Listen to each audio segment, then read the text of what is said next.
113তম। মাননীয় মডারেটর, বিচারক মণ্ডলী, আমার প্রতিপক্ষ দল এবং উপস্থিত সকলকে জানাই আমার আন্তরিক শুভেচ্ছা। মাননীয় মডারেটর, ছোটবেলায় যখন স্কুলে পড়তাম তখন প্রিয় বন্ধুদের ক্লাসে পেতাম না, যখন কলেজে পড়তাম তখনও তাদের ক্লাসে দেখতে পেতাম না। জিজ্ঞেস করলেই বলতো কোচিং এর চাপে সময়ই পাই না।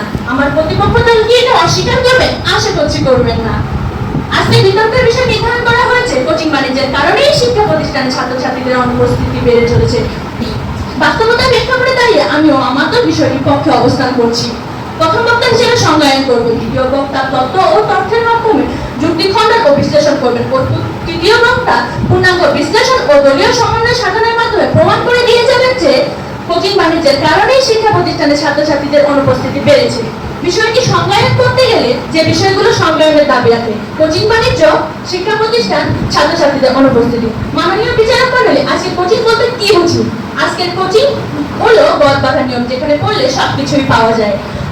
আর এই কোচিং বাণিজ্য বলতে বুঝাচ্ছি শিক্ষা খাতে গড়ে ওঠা একটি লাভজনক ব্যবসা, যেখানে শিক্ষা একটি পণ্যে পরিণত হয়, যার কারণে আমার দেশের বোর্ড পরীক্ষা ও মেডিকেল প্রশ্ন ফাঁস হয়, যার কারণে আমার দেশে বিসিএস এর মতো জীবন মরণ পরীক্ষার প্রশ্ন ফাঁস হয়। আজকে কোচিং বলতে আমরা তাদের বুঝি যে শিক্ষকরা স্কুল কলেজের প্রাতিষ্ঠানিক শিক্ষার সাথে জড়িত হয়েও আমাদের কমন নিশ্চিত করে দিবে। আজকে কোচিং বাণিজ্য বলতে আমরা তাদেরকেই বুঝি যা এখন স্কুল কলেজে সময় উপেক্ষা করে সেই স্কুল কলেজের শিক্ষকরাই ক্লাস নেবেন, এবং তা আমাদের বাধ্যতামূলকভাবে করতে হবে। ছোটবেলায় সেই আনন্দ ঘন সুন্দর স্কুল কলেজের মুহূর্তগুলোকে ফেলে রেখে মাননীয় মডারেটর, ক্লাসের এক রঙে পুনরায় এক রঙ করা কখনোই একজন শিক্ষকের উদ্দেশ্য হতে পারে না। ক্লাসের 64 রোল বা সব থেকে দুর্বল স্টুডেন্টও কিভাবে ভালো করা যায় সেটাই লক্ষ্য হওয়া উচিত, কিন্তু সেই লক্ষ্য তো দূরেই থাক, ক্লাসের এক রঙে পুনরায় এক রোল বানিয়ে বাকি 63 জন স্টুডেন্টকে তারা বিপর্যস্ত করে ফেলে। মাননীয় বিচারক মণ্ডলী, আমরা শিক্ষা প্রতিষ্ঠান বলতে আজকে বুঝাচ্ছি স্কুল কলেজ কেন্দ্রিক শিক্ষা প্রতিষ্ঠানকে, বিশ্ববিদ্যালয়কে আমরা আমাদের বিষয়ের প্রেক্ষাপট এবং পক্ষদল হিসেবে বিবেচনায় আমাদের শিক্ষা প্রতিষ্ঠানে আওতাভুক্ত ধরছি না। মাননীয় বিচারক মণ্ডলী, ছাত্রছাত্রী বলতে আমরা বলছি ছোটবেলায় পড়েছিলেন হ্যামিলনের বাঁশিওয়ালা। হ্যামিলনের বাঁশিওয়ালার পেছনে যেভাবে ছোট বাচ্চাগুলো ছুটছিল, ছাত্রছাত্রী বলতে আমরা তাদের বুঝাচ্ছি যারা কোচিং বাণিজ্যের সাথে জড়িত স্কুল কলেজের শিক্ষকদের পেছনে ছুটে চলে। মাননীয় বিচারক মণ্ডলী, বিষয়টা যুক্ত করে ব্যাকরণিকভাবে বিষয়ের উপর যোগদান হয়ে বলা যায় যে এবং একমাত্র কোচিং বাণিজ্যের কারণে শিক্ষা প্রতিষ্ঠানের ছাত্রছাত্রীদের অনুপস্থিতি বেড়ে চলেছে। মাননীয় বিচারক মণ্ডলী, ছোটবেলায় শুনেছিলাম পড়ালেখা করে যে গাড়ি ঘোড়ার চড় এসে, আজ আমরা দেখি পড়ালেখা করে যে গাধার পাশে হাত এসে। একটি জরিপে দেখা যায় বাংলাদেশের মোট 33.50% স্নাতক সম্পন্ন বেকার। আজকে আমার দেশে যখন 33.50% উচ্চশিক্ষিত বেকার ঘুরে বেড়ায়, তখন বলতেই হয় কোচিং বাণিজ্যের কারণে আজকে আমাদের দেশের শিক্ষার্থীদের জীবন দুর্বিষহ হয়ে গিয়েছে। 2012 সালে শিক্ষা মন্ত্রণালয় শিক্ষা প্রতিষ্ঠানের শিক্ষকদের কোচিং বাণিজ্য নীতিমালা 2012 প্রণয়ন করেছে এবং 2019 সালে হাইকোর্ট এই নীতিমালাকে বৈধ ঘোষণা প্রদান করে। যদি কোচিং বাণিজ্যের দায়ী না হয়, তাহলে এই নীতিমালা কেন শিক্ষা মন্ত্রণালয় প্রণয়ন করেছে? প্রশ্ন রয়ে গেল। আশা করি উত্তর দিয়ে যাবেন। মাননীয় বিচারক মণ্ডলী, আজকে আমার বিষয়টি পক্ষে অবস্থান করছি 4টি বিষয়ের উপর ভিত্তি করে: সমাজের অসুস্থ মানসিকতা, শিক্ষার্থীদের হীনচিন্তা, চমকপ্রদ অপপ্রচার, তথ্যবিদ্যা, উন্নত বিশ্বের সাথে তাল মেলানো। আমার দলের দ্বিতীয় বক্তা বিষয়গুলোকে বিশ্লেষণ করে যাবেন। সর্বোপরি বলতে চাই, কোচিং বাণিজ্যের কারণেই আজকে শিক্ষার্থীরা শিক্ষা প্রতিষ্ঠান বিমুখ।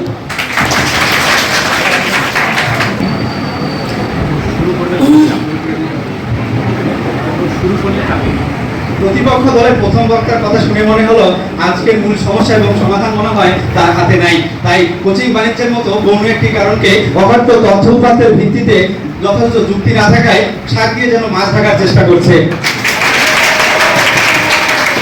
মাননীয় মডারেটর, বিজ্ঞ বিচারক মণ্ডলী এবং আমার সামনে যারা আছেন, দেখছেন এবং শুনছেন, সকলকে আমার পক্ষ থেকে, আমার দলের পক্ষ থেকে জানাচ্ছি আন্তরিক শুভেচ্ছা এবং অভিনন্দন। আর বিতর্ক চলছে।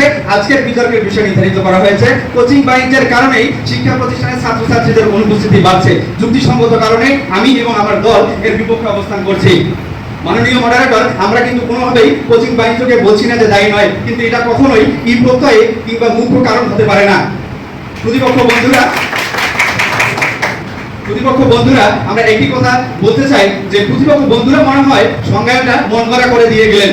বরং আমরা মাননীয় মডারেটর বলতে চাই এই কথা যে মন গড়া কোনো সংজ্ঞায়ন এখানে গ্রহণীয় নয়।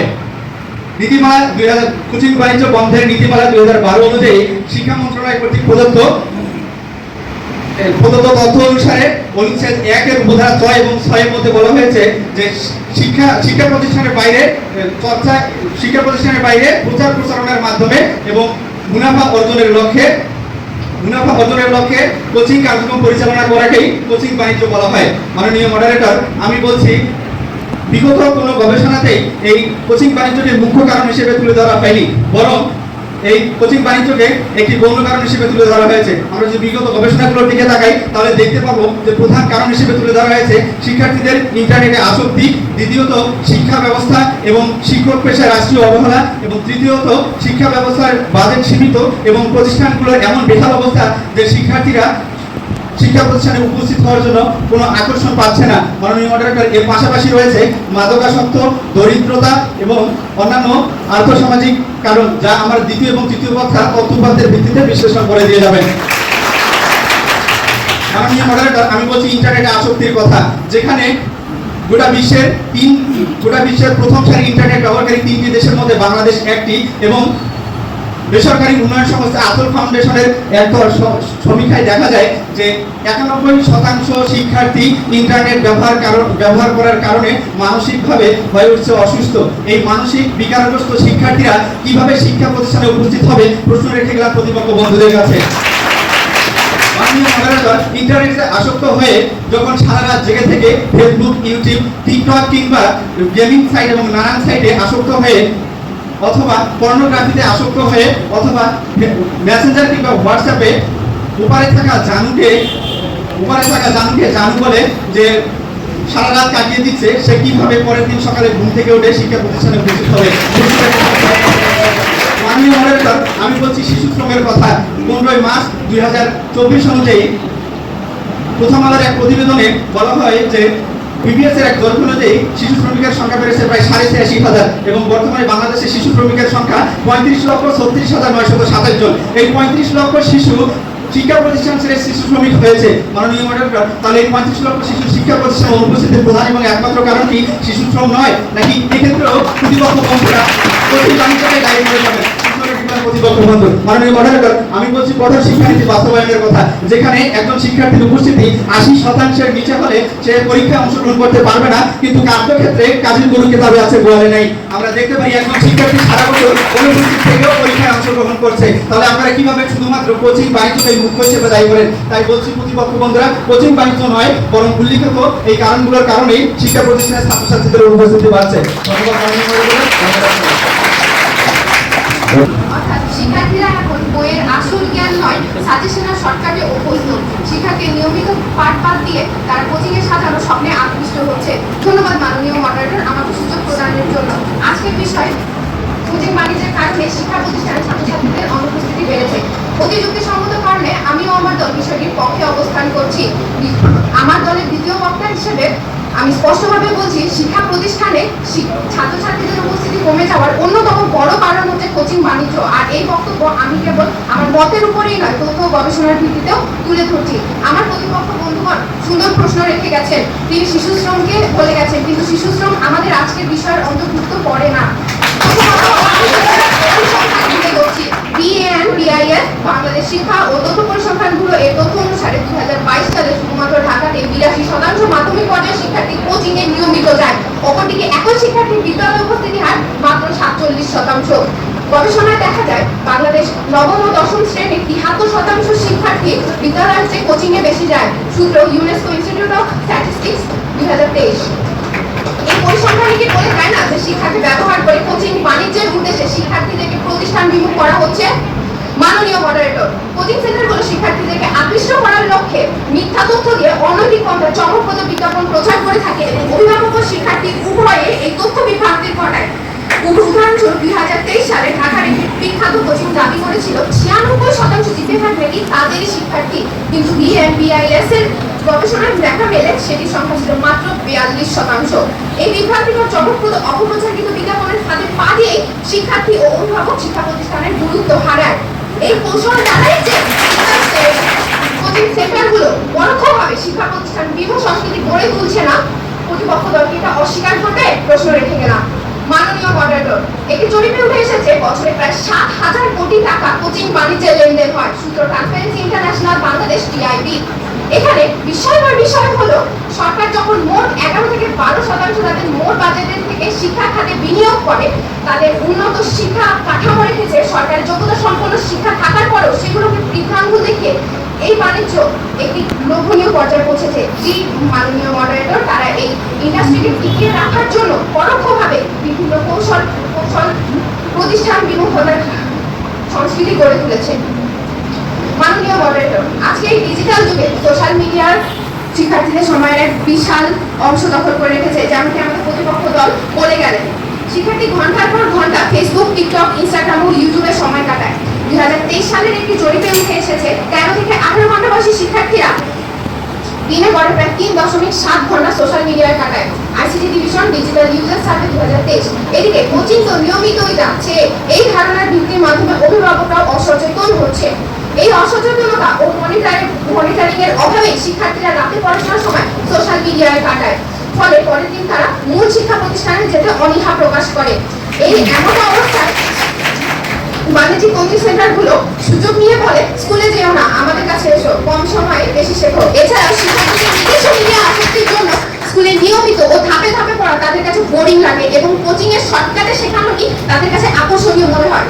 যখন একজন শিক্ষার্থী সোশ্যাল মিডিয়ায় আসক্ত আর অভিভাবকরা তাদের সজাগ নয়, তখন কোচিং সেন্টারগুলো এই সুযোগ নিয়ে কি তাদেরকে প্রতিষ্ঠান বিমুখ করছে না? তাদের চমকপ্রদ বিজ্ঞাপনের মাধ্যমে প্রশ্ন করে গেল বিপক্ষ দলের বন্ধুদের কাছে।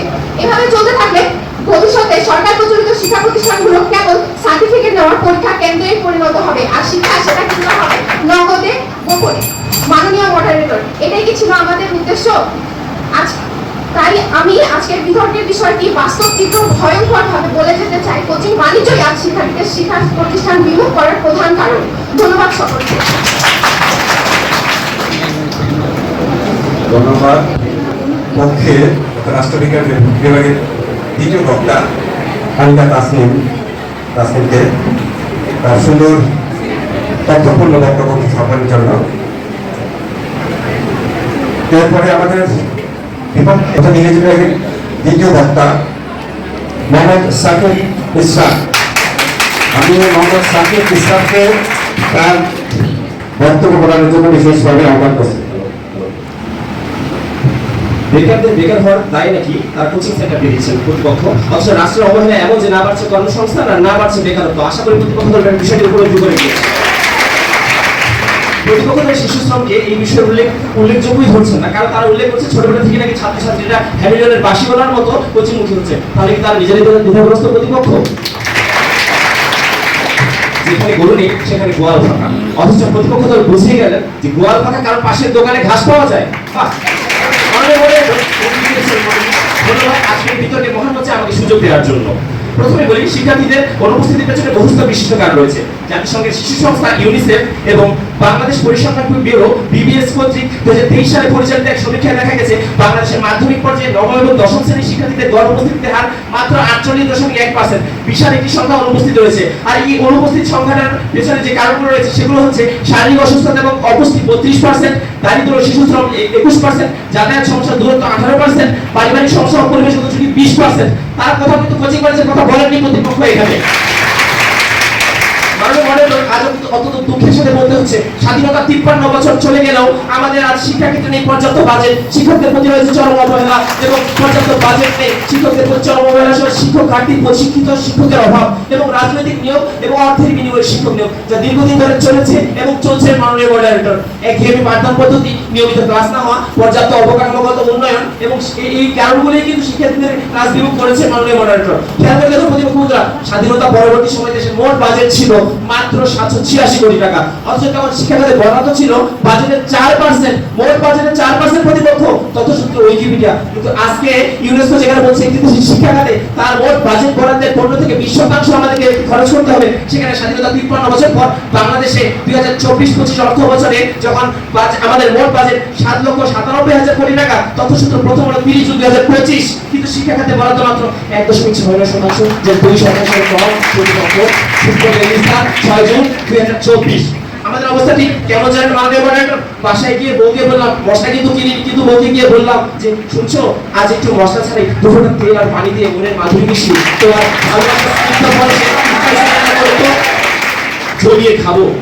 শিক্ষকদের বেতন আজকে দক্ষিণ এশিয়ার সর্বনিম্ন বাংলাদেশের অবস্থান। সূত্র দৈনিক ইত্তেফাক 31 জানুয়ারি 2025। মাননীয় মডারেটর, আমাদের আজকে বেসরকারি শিক্ষকরা যখন ভাতা তাদের বোনাসের জন্য যখন কাফনের কাপড় পরে রাস্তায় গিয়ে শুয়ে থাকে, তখন আমাদের পুলিশ প্রশাসন তাদেরকে পেপার স্প্রে করে অথবা জনগণের গরম পানিতে সেখান থেকে সরিয়ে দেয়। মাননীয় মডারেটর, একজন শিক্ষকের সন্তান হিসেবে জানতে চাই যে ক্লাসে গিয়ে একজন শিক্ষকের মাসের শেষ কয়টা দিন কিভাবে কাটাবেন, কিভাবে শেষ করবেন, এই হিসাব করবেন, নাকি শিক্ষার্থীদেরকে একটি মানসম্মত ক্লাস উপহার দিবেন? একজন শিক্ষক আজকে প্রতিদিন সবখানে তার ভাঙা হৃদয়ের টুকরোগুলো জোড়া দিয়ে দিয়ে তার জীবন অতিবাহিত করছেন। মাননীয় মডারেটর, আজকে শিক্ষা ব্যবস্থা ঠিক যেমন সরকার ছিল ডাক্তার নেই, ডাক্তার আছে তো মাস্টার নেই, মাস্টার আছে তো বেতন নেই, আর সবশেষে আমাদের মাননীয় শিক্ষক উপদেষ্টা বলে গেলেন রাষ্ট্রের বেতন নেই, রাষ্ট্রের টাকা নেই।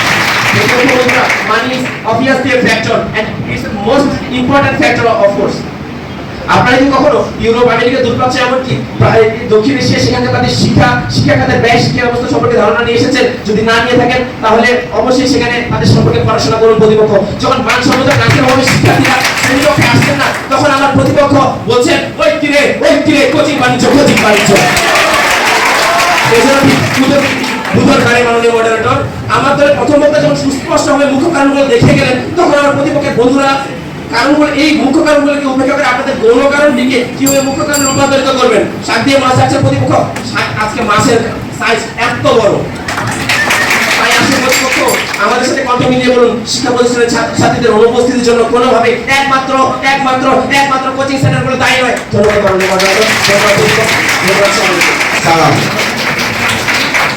সালাম।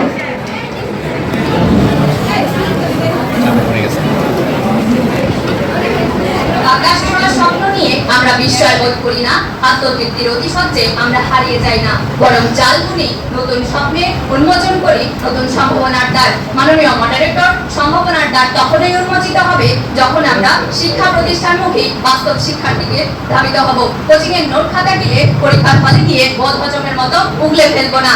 ধন্যবাদ মডারেটর, বিচারক মণ্ডলী, প্রতিপক্ষ এবং উপস্থিত সকলকে। আজকের বিতর্কের বিষয় কোচিং বাণিজ্যের কারণেই শিক্ষা প্রতিষ্ঠানে ছাত্রছাত্রীদের অনুপস্থিতি বেড়েছে।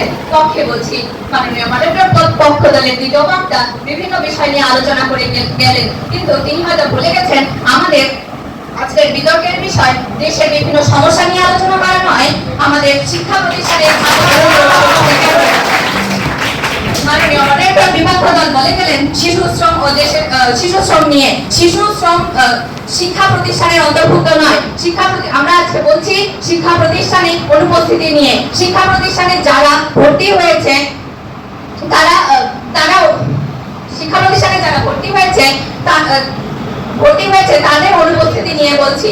মাননীয় মডারেটর, স্কুলের মানসম্মত শিক্ষা হয় না, এটা নিয়ে আমার প্রতিপক্ষ দলের দ্বিতীয় বক্তা বলে গেলেন মানসম্মত শিক্ষা হয় না, কারণ শিক্ষা প্রতিষ্ঠানে মানসম্মত শিক্ষা হয় না কারণ শিক্ষকেরা কোচিং বাণিজ্যে জড়িয়ে পড়েছেন, স্কুলে মনোযোগ দেন না, কারণ কোচিং বাণিজ্যে টাকার লেনদেন হয় না। শিক্ষা প্রতিষ্ঠানে কোচিং বাণিজ্যে টাকার লেনদেন হয় এবং শিক্ষা প্রতিষ্ঠানে টাকার লেনদেন হয় না, কোচিং এ তাদের আর্থিক লাভ আসে।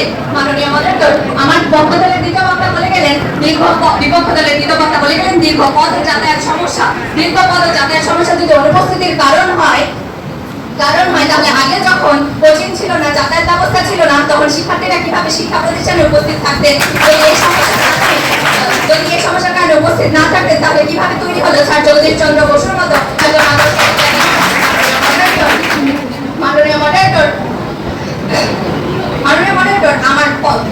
আমার দলের দ্বিতীয় বক্তা আমরা যে চারটি বিষয়ের উপর ভিত্তি করে পক্ষে অবস্থান করছি সে নিয়ে তথ্য এবং যুক্তি দিয়ে বিষয়গুলো বিশ্লেষণ করে দিয়েছেন।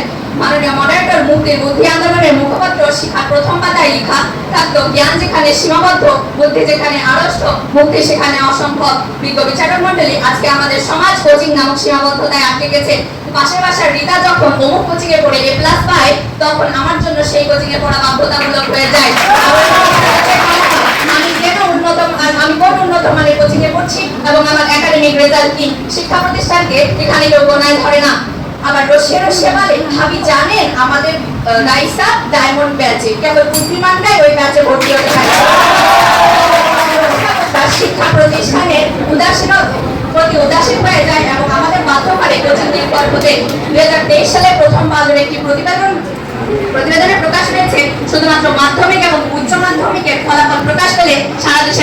0.01% শিক্ষার্থী আত্মহননের চেষ্টা করে। আজকে কোচিং নির্ভর অসুস্থ মানসিকতা আমাদের শিক্ষা প্রতিষ্ঠানে অনুপস্থিতির কারণ হয়ে দাঁড়িয়েছে। জাতীয় শিক্ষাক্রম এবং পাঠ্যপুস্তক এনসিটিভি 2023 এবং 24 শিক্ষাক্রম রূপরেখা অনুযায়ী উন্নত বিশ্বের সাথে তাল মিলিয়ে আমাদের দেশের শিক্ষা কার্যক্রম চেঞ্জ করা হয়েছে। তারপরেও আমাদের দেশের শিক্ষার্থীর উপস্থিতি 47%। যুক্তরাষ্ট্রের এনসিইএস পরিসংখ্যান কেন্দ্র 2024 মধ্যে বিভিন্ন উন্নয়নশীল দেশের উপস্থিতি 95 থেকে 99%। উন্নত দেশগুলোর মাধ্যমিক এবং উচ্চ কারণ আমাদের দেশের শিক্ষা কার্যক্রম এবং তাদের দেশের শিক্ষা কার্যক্রমের সাথে কোনো পার্থক্য না থাকলেও তাদের দেশের মাধ্যমিক এবং উচ্চ মাধ্যমিক পর্যায়ে কোনো কোচিং সেন্টার নেই যা আমাদের দেশে বিদ্যমান। প্রতিষ্ঠানের কারণেই আজকে আমাদের শিক্ষা প্রতিষ্ঠানের কোচিং বাণিজ্যের কারণে আজকে আমাদের শিক্ষা প্রতিষ্ঠানের ছাত্রছাত্রীদের অনুপস্থিতি বেড়েছে। ধন্যবাদ মাননীয় মন্ডলী। এই বলে আমার সম্মানিত বিচারক মণ্ডলী, প্রতিপক্ষ দলের বন্ধুরা এবং যারা শুনছেন, আসসালামু আলাইকুম। বিতর্ক চলছে এবং আজকের বিতর্কের বিষয় হলো কোচিং বাণিজ্যের কারণেই শিক্ষা প্রতিষ্ঠানে ছাত্রছাত্রীদের অনুপস্থিতি বেড়েছে। অত্যন্ত যুক্তিসঙ্গত কারণে আমি এবং আমার দল উক্ত বিষয়বস্তুটির বিপক্ষে অবস্থান করছি।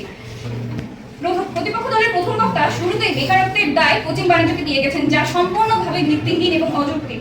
এবং প্রতিপক্ষ দলের দ্বিতীয় বক্তা সাজেশন এবং শর্টকাটের কথা বলেছেন। আপনারা হয়তো একটি প্রবাদ শুনেননি যে প্রযুক্তি দায়ী নয়, ব্যবহারকারী দায়ী। প্রতিপক্ষ দলের দুরবস্থা দেখে আমরা অত্যন্ত হতাশাগ্রস্ত, কারণ রোগটা আসলে শরীরে নয়, কিন্তু প্রতিপক্ষ দল ওষুধ দিচ্ছে ছায়ায়।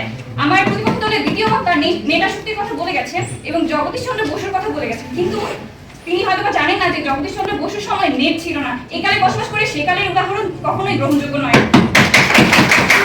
এবং একমাত্র কোচিং বাণিজ্যের কারণেই যে শিক্ষা প্রতিষ্ঠানের ছাত্রছাত্রীদের অনুপস্থিতি বেড়েছে, এই মতামত একতরফাভাবে দায় চাপানোর নামান্তর এবং এর বাস্তবতা আরো জটিল ও গভীর। মাননীয় বিচারক মণ্ডলী, আমার প্রতিপক্ষ দলের বন্ধুরা ঘাড় পর্যন্ত গিয়ে লাফালাফি করছেন, কিন্তু মাথাটাকে টেনে চিহ্নিত করতে পারছেন না। কথায় আছে ঘাড় টানলে মাথা আসে। আসুন আমরা মাথাটাকে টেনে চিহ্নিত করি, অর্থাৎ কোচিং বাণিজ্যের সৃষ্টির কারণগুলো কি কি তা আমরা চিহ্নিত করি। কেনই বা শিক্ষার্থীরা কোচিং অভিমুখী হচ্ছে এবং আসলে কি শিক্ষা প্রতিষ্ঠানে অনুপস্থিতি বৃদ্ধির একমাত্র কারণ কোচিং বাণিজ্য? 25 আগস্ট 2024 দৈনিক প্রথম আলো পত্রিকায় প্রকাশিত এক বক্তব্যে অন্তর্বর্তীকালীন সরকারের উপদেষ্টা ডক্টর মোহাম্মদ ইউনূস বলেন, আমাদের দেশের শিক্ষাক্ষেত্রে রাষ্ট্রীয় অবহেলা একটি গভীর সংকটের রূপ নিয়েছে। আমরা যদি আমাদের ভবিষ্যৎ প্রজন্মকে একটি আলোকিত আগামী উপহার দিতে চাই, তবে অবিলম্বে আমাদের শিক্ষায় রাষ্ট্রীয় অবহেলা দূর করতে হবে। আমার প্রতিপক্ষ বন্ধুরা কোচিং বাণিজ্যের মতো একটি সূক্ষ্ম কারণকে দায়ী করছেন, অথচ রাষ্ট্রীয় অবহেলার একটি চরম প্রমাণ হলো শিক্ষা কমিশন না হওয়া। বাংলাদেশের শিক্ষা ব্যবস্থার উন্নয়নে সর্বশেষ 2010 সালে ডক্টর কুদরতি হুদা শিক্ষা কমিশন গঠিত হয়েছে, কিন্তু অত্যন্ত দুঃখজনকভাবে 2010 সালে জাতীয় শিক্ষানীতি পাস হওয়ার পর থেকে আরো অবধি কোনো পূর্ণাঙ্গ শিক্ষা কমিশন গঠিত হয়নি। এদেশে শিক্ষার উন্নয়ন নিয়ে যতটা মুখে মুখে চর্চা করা হয়, বাস্তবের প্রতিফলনের ছিটে ফোঁটা দেখা যায় না। এমনকি অবাক করা বিষয় হলো, শিক্ষা বিষয়ে নীতি নির্ধারণী পর্যায়ে যারা সচিবালয়ে থাকেন তারা কেউই শিক্ষার সাথে যুক্ত নন। তারা শুধুমাত্র অভিনব নিয়ম তৈরিতে পারদর্শী, যা চাপিয়ে দেওয়া হয় আজকের কোমলমতি শিক্ষার্থীদের উপর। আর এর ফলে যারা শিক্ষা প্রতিষ্ঠানে বিমুখ হয়ে আজকের শিক্ষার্থীরা শিক্ষা প্রতিষ্ঠান বিমুখ হয়ে উঠছে। এ যেন রবীন্দ্রনাথের কোথা কাহিনী গল্পের মতোই উপযুক্ত শিক্ষার প্রতিধ্বনি বা ভারতের থ্রি ইডিয়টস মুভির শিক্ষার্থীদের আর্তনাদ, give me some sunshine, give me some rain, give me another chance, I want to grow up once again.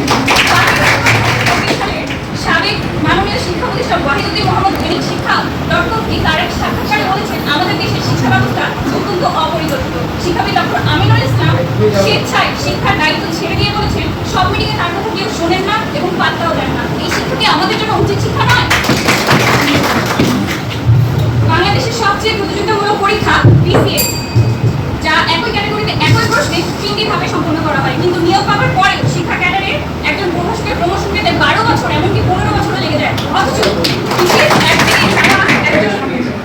BCS অ্যাডমিনে যাওয়া একজন ক্যাডার 5 বছরেই শিক্ষার প্রমোশন পেয়ে যান এবং 5 বছরেই প্রমোশন পেয়ে যান এবং গাড়ি সুবিধা, মেনটেন্যান্স খরচ বাবদ সহ আরো 50,000 টাকা সহ আরো কত কি। আর উপর মহলে থাকা আমলারা ডান হাত বাম হাত কিংবা নানা অজুহাতে দোহাই দিয়ে কালো বেতন করে যান। এটা কেন হয়েছে? কারণ তারা শিক্ষা এসেছেন বলে এই অবহেলা করা হয়। বাকি সরকারি কিংবা আধা বেসরকারি স্কুল কলেজের কথা তো বাদই দিলাম, তাদের কষ্ট নিয়ে নিঃসন্দেহে আরেকটি বিতর্ক করা যাবে। এই যখন অবস্থা, তখন অবহেলিত শিক্ষকরা কেনই বা শ্রেণীকক্ষের ছাত্রছাত্রীদের উপস্থিতি দেখে দায় নিয়ে রাখবেন? কোচিং কোনো মুখ্য কারণ নয়, বরং শিক্ষার নানা দুর্বলতার ফলাফল। কোচিং বাণিজ্য কোনো মুখ্য কারণ নয়, বরং রাষ্ট্রপতিক অবহেলায়। তাই প্রতিপক্ষ বন্ধুরা মূল কারণ এড়িয়ে গৌরব ছোট কারণ নিয়ে পড়ে না থেকে আসুন আমরা আগামী প্রজন্মকে গুণগত শিক্ষা দান করি। মূল সমস্যা সমাধানের মাধ্যমে ছাত্রছাত্রীদের সময় ফিরিয়ে নিয়ে আসি এবং শিক্ষা যেন অবহেলিত না হয়, এই হোক আমাদের অঙ্গীকার। ধন্যবাদ সবাইকে। ধন্যবাদ আমাকে আরেকবার বলার সুযোগ করে দেওয়ার জন্য। মাননীয় মডারেটর, বিপক্ষ দলের তৃতীয় বক্তা যে বিষয়গুলো বলে গেলেন, রাষ্ট্রকে দায়ী করে গেলেন এবং বিভিন্ন বিষয় নিয়ে কথা বলে গেলেন, তারা হয়তো ভুলে যাচ্ছেন আজকে আমাদের বিতর্কের বিষয় স্কুলে অনুপস্থিতি হওয়া নিয়ে, স্কুলের অনুপস্থিতি কেন বেড়েছে সেই বিষয়ে যুক্তি দেওয়া নিয়ে। তারা হয়তো আজকে বিতর্কের বিষয়টি ভালোভাবে অনুশীলন করে আসেননি। আমরা কখনোই বেকারত্বকে দায়ী করিনি। শিক্ষা কমিশন না হওয়া কিভাবে একটি শিক্ষা প্রতিষ্ঠানে ছাত্রছাত্রীদের অনুপস্থিতির কারণ হয়। মাননীয় মডারেটর, আজকের বিতর্কের বিষয় হচ্ছে কোচিং বাণিজ্যের কারণে শিক্ষা প্রতিষ্ঠানে ছাত্রছাত্রীদের অনুপস্থিতি বেড়েছে। আমাদের বিপক্ষ দলের বক্তারা একবারও বলে গেল না যে হচ্ছে কোন কোন কারণে কোচিং বাণিজ্য ছাড়া কোন কোন কারণে শিক্ষা প্রতিষ্ঠানে অনুপস্থিতি বেড়েছে। তারা রাষ্ট্রকে দায়ী করে গেলেন। প্রথমে আসে তৃতীয় বক্তার একটি উক্তি, তারা রাষ্ট্রকে দায়ী করে গেলেন। তারা হয়তো ভুলে গেছেন আমরা গণতান্ত্রিক দেশে বসবাস করি।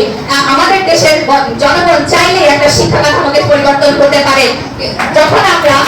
যখন আমাদের দেশে শিক্ষা প্রতিষ্ঠানের বিকল্প হিসেবে কোচিং বাণিজ্য মজুদ, তখন আমাদের অভিভাবকরা সেই দিকে মনোযোগী দেন না। তারা মনে করেন কোচিং তো আছেই, শিক্ষা প্রতিষ্ঠান বা শিক্ষা কাঠামোকে পরিবর্তন করার কোনো প্রয়োজন নেই।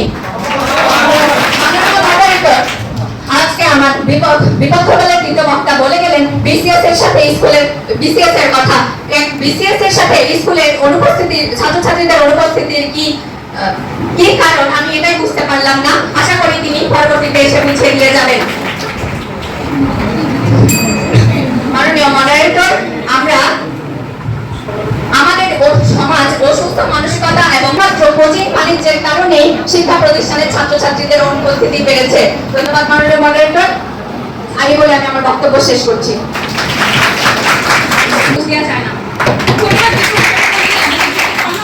আরেকটিবার সুযোগ করে দেওয়ার জন্য শুরুতে আমার প্রতিপক্ষ দলের উদ্দেশ্যে বলতে চাই, গোড়ায় গলদ থাকলে আগায় সার, বালি, কীটনাশক যাই নেই না কেন, জেলাও সেই করবে। আমার প্রতিপক্ষ দল হলো যুক্তির পাহাড়, তবে সেটা বালির উপরে দাঁড়ানো। আমার তৃতীয় বক্তা জানেনই না যুক্তি খণ্ডনে কি করতে হয়, কারণ তিনি যুক্তি খণ্ডন করলেই না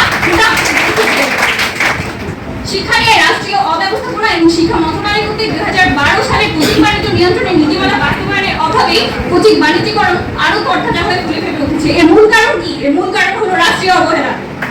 খবরের কাগজে লক্ষ্য করলেই দেখা যায় যে বর্তমানে 91% শিক্ষার্থী ইন্টারনেট আসক্ত এবং প্রায় 85% শিক্ষার্থী মানসিকভাবে অসুস্থ। ইন্টারনেট জগতের ভয়াল ভাবার সাথে শিক্ষার্থীদের সরাসরি যোগসূত্র রয়েছে, কারণ তারা পাঠ্যক্রম দিয়ে দুর্বল হয়ে ঘন্টার পর ঘন্টা ইন্টারনেটে আসতে থাকে। এই যে শিক্ষা প্রতিষ্ঠানে অনুপস্থিত থাকা, কেন শিক্ষা প্রতিষ্ঠানগুলো শিক্ষার্থীদের 100% উপস্থিতি নিশ্চিত করতে পারছে না? উত্তর হলো রাষ্ট্রীয় অবহেলা। শিক্ষার্থীদের করোনা মহামারীতে যেমন শিক্ষা প্রতিষ্ঠানে দীর্ঘদিন অনুপস্থিত থাকতে হয়েছে, তেমনি করোনা পরবর্তী সময়ে ইন্টারনেট আসক্তির প্রভাব হিসেবে শিক্ষা প্রতিষ্ঠানে না যাওয়ার প্রবণতাও বেড়েছে।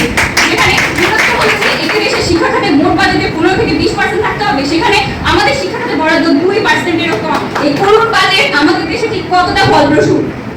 যেখানে শিক্ষার্থীরা আসার কোনো অনুপ্রেরণাই পায় না, তার উপর ক্লাসরুমের এই অব্যবস্থাপনা, বোর্ডে চক নেই, ফ্যানের হক নেই, টিচার ঢুকলেই বিদ্যুৎ থাকে না, ছাত্র আছে, টিচার আছে, কিন্তু সাউন্ড সিস্টেমে হারুই আটকে আছে, ক্লাসরুমের প্রজেক্টর নাই, কানেকশন নাই, আধুনিকতার নাটক চলছে ভাই। মাত্র শুরু বলতে শিক্ষালয়ের আলো, তাই ক্লাসে লোডশেডিং। শিক্ষার্থীরা সেখানে যেতে চায় যেখানে তারা শিক্ষার সর্বোচ্চ সুযোগ এবং সমর্থন পায়। সেটা স্কুল, কলেজ, শিক্ষা প্রতিষ্ঠান না হয়ে যদি কোচিং হয়, তবে প্রশ্নটা কি এমন হওয়া উচিত না যে শিক্ষা প্রতিষ্ঠানগুলো কেন পিছিয়ে পড়ছে? উত্তর একটাই, রাষ্ট্রীয় অবহেলা।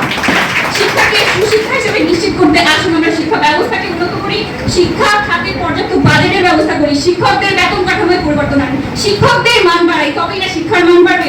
শক্ত হাতে জাতির কার্যক্রম হবে এবং দক্ষ হাতে দেশ পরিচালিত হবে।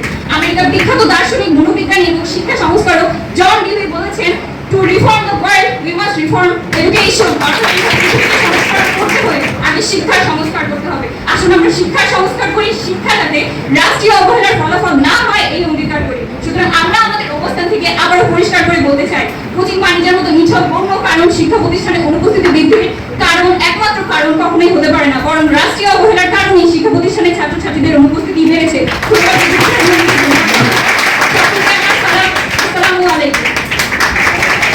ছিল